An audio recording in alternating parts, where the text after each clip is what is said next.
And another thing, there's always a lot of talk. There's always a lot of talk about, you know, people who have made it. And to some extent is whatever your definition of made it is. But for this part of the conversation, people like, once they get that real true wealth it's established, they get to that dollar figure where even if they never punch a clock again, if they never have to do any other manual labor, physical labor, mental labor, they ain't got to, it's like millionaire status. Like you don't have to work for your money no more. They're truly wealthy. Yeah, and it ain't necessarily just $1 million. Cause I mean, if you clock at $500,000 a year, you might be able to sit around on your laurels a little bit. Maybe, I don't know for sure. I ain't there, so I can't speak personally. But this whole idea, what I'm talking about, the people who say, well, I did it. Well, I made it. Well, I achieved it. If I can, so can you. This idea that, they want to deny the reality of the systemic block, the brick wall. Like they want to deny the fact that the system was set up to prevent stuff like this, that the system was set up to obfuscate, to blockade. And it's like, look, I understand you made it. We glad that you made it. But just because you made it does not mean people who haven't made it haven't been trying. First off, everybody ain't gonna make it. That's just a fact of life. Whether you work hard or you don't work hard, everybody ain't gonna make it. Just like everybody can't get into the NBA. You can have a vicious jump shot. That don't mean you don't make it into the NBA. They ain't gonna pick everybody. But it's the same thing with any other aspect of life, with any other venture in life. You could have a great idea for a business, but you could be a horrible executor of the idea. Well, you ain't gonna make it, or you might not make it. But that don't mean you ain't trying. That don't mean you didn't try. So this idea that, well, I made it, the rest of y'all can too. Bruh, you broke through. Like the brick wall is real. Now, brick walls aren't designed to keep everybody out. They're not designed to keep everything on the other side. But they are designed to keep most. Even if you take this little metaphor back to the days of old, when kingdoms built castles, and they literally built brick walls to protect themselves from the fearified outsider, whatever that outsider may be. Now, in fantasy tales, it was dragons. In real life history, it was simply other human populations that they either didn't know, didn't trust, couldn't trust, that they were fighting with. My point is, the wall was real. The brick wall was real, but nobody that built those walls believed that the wall was 100% impenetrable. They just knew it would help them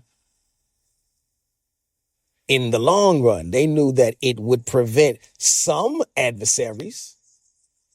So again, if I'm dealing with with the metaphor, and like I said, even in the fantasy world, they built the brick walls to protect themselves from dragons. Well, they knew the dragons could fly.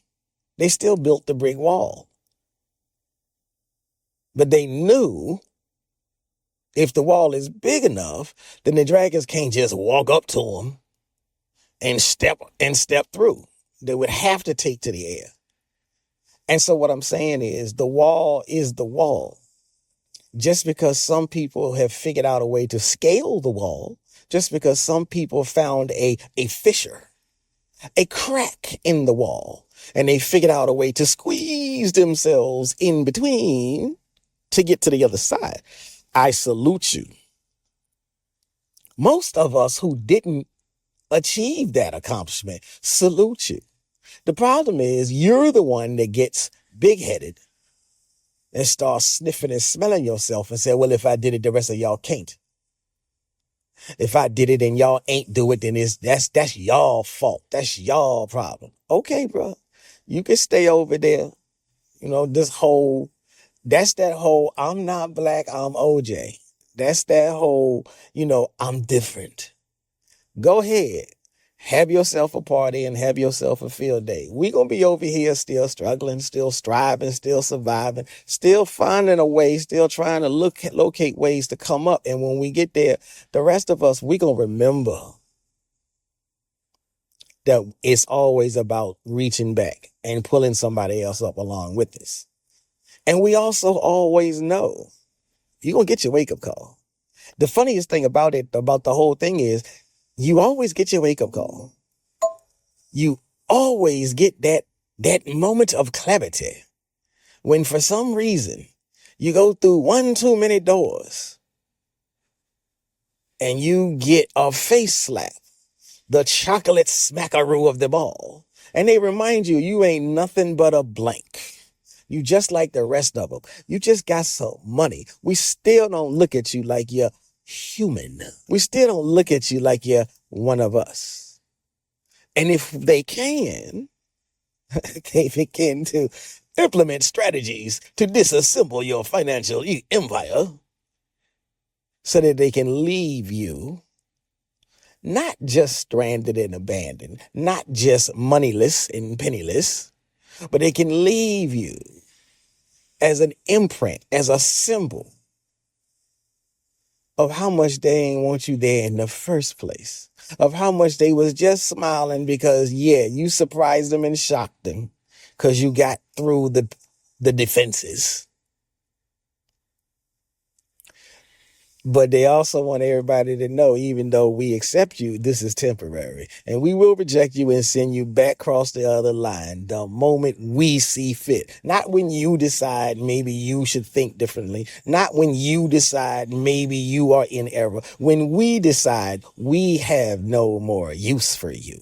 And so here's the funniest thing about it all is it happens to every one of them. And yet in every generation, there's yet another crop of black folk who think it ain't going to happen to them. Like it happened on the plantation. It's been happening for 400 years just with our existence over here since the slave era. Every generation, every day, there's always been a one here, a one there, a two or three here. There's always been this little small crop who got the pristine treatment because they needed something from you. And when they didn't need anything from you, smack, get out of here, N-word.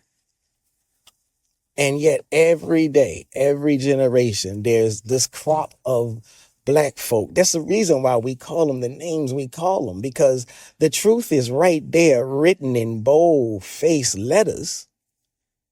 And y'all still drink that Jim Jones Kool-Aid and think, but it's not going to happen to me until the day it happens to me. And there you go, sell out. So usually I try to end my little morning musings with like some, I don't know, some positive wisdom and advice. And at this particular point, like the spiritual download is it. That's it. It's just the ending. I don't have anything positive for you. Just something to think about. And so, like I said, this is your brother Shabazz. This is the morning musing on my walk and talk. And I'm pretty much done. I hope you got something out of what I just said. It came to me for a reason, and hopefully you will. But hit all the buttons, hit the like, hit the subscribe, drop a comment, and I'll see you on the next one.